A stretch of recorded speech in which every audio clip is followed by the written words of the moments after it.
विद्यार्थी मित्रांनो, आपल्यासमोर उदाहरण असं आहे बघा. कंसामध्ये 39,304 ही एक संख्या दिली आहे आणि त्याचा 1/3 वा घात दिलेला आहे. बरोबर किती म्हणून विचारले आणि पर्याय दिले आहेत -24, -32, -34 आणि -28. आता एक समजून घ्यावं लागेल आपल्याला, कोणत्याही संख्येचा म्हणजे कुठलीही संख्या अशी आणि त्याचा 1/3 वा घात आहे, म्हणजेच आपण त्याला अशा पद्धतीने लिहितो. याचा अर्थ काय झाला की या संख्येचं घनमूळ आपल्याला काढायचं का, तर या 3 किंवा 1/3. तर आपण काढतोय काय, घनमूळ, बरोबर. आणि घनमूळ काढत असताना ज्या संख्येचं आपण घनमूळ काढणार आहोत त्या संख्येच्या एकक स्थानी कोणता अंक आहे आपण पाहतो.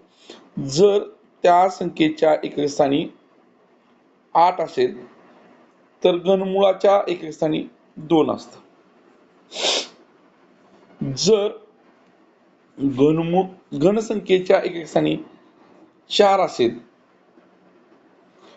तर ज्या संख्येचा घन केलेला आहे त्याच्या एकक स्थानी सुद्धा 4च असतं.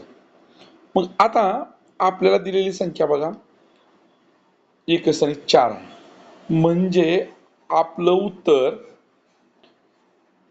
हे आणि हे कट झाले. आता आपल्याकडे हे 2 पर्याय राहिले, बरोबर. मग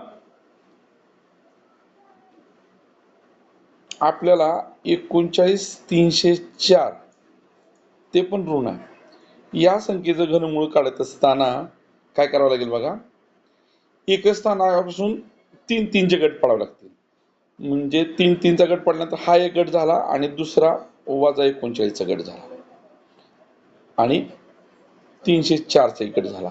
हा गट आपण सोडून द्यायचा आणि ह्या 3 संख्या किंवा 3 अंकांनी तयार झालेली संख्या याच्यातून कोणत्या संख्येचा जवळचा वजा होणारा घन आहे तो बघायचा.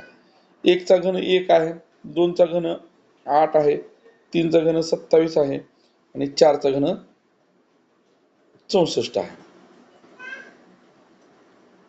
मग या 39 मधून वजा कोणाचा घन होतो, 3चा.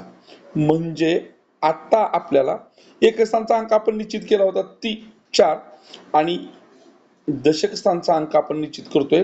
याच्यातून वजा होणारा अंक हा 3चा घन आहे म्हणून 3 घेणार आहोत आणि ही संख्या ऋण आहे. एखाद्या संख्येचा घन म्हणजे तीच संख्या 3 वेळा घेऊन गुणाकार केला असतो, त्यावेळेस ती ऋण असू शकते.